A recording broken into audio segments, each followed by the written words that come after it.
You're unlikely to hear the words quid pro quo spoken by Democrats, at least not as often as before. That's because the phrase apparently isn't getting much traction for them in the impeachment hearings. So they're rephrasing it to make sure their accusation is simpler for people to understand. They're now saying President Trump is guilty of bribery. The bribe is to grant or withhold military assistance in return for a public statement of a fake investigation into the elections.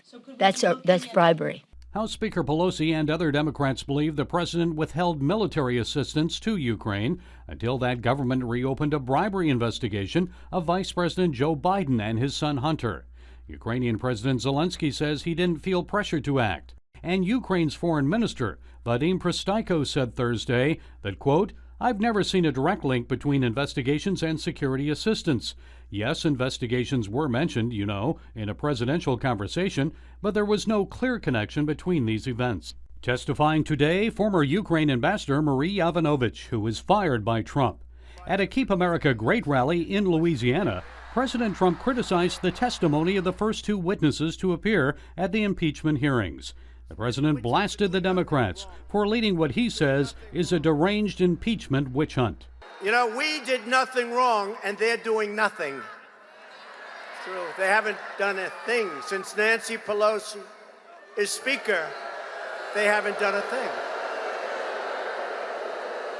But once again, their lies will be exposed, just like the last times. Interviews by Reuters show the impeachment hearings may be unlikely to change the minds of voters in two key swing states, Michigan and Pennsylvania, states the president needs to win if he's to be reelected. And a Reuters poll in early November found 75% of Democrats support impeachment. 79% of Republicans are opposed. House Minority Leader Kevin McCarthy says the Democrats are wasting time as the country faces more pressing matters. And name me one thing that those witnesses said yesterday was impeachable. So why are we putting the country through this, and why aren't we working on the things that the American public expects us to do? Gary Lane, CBN News.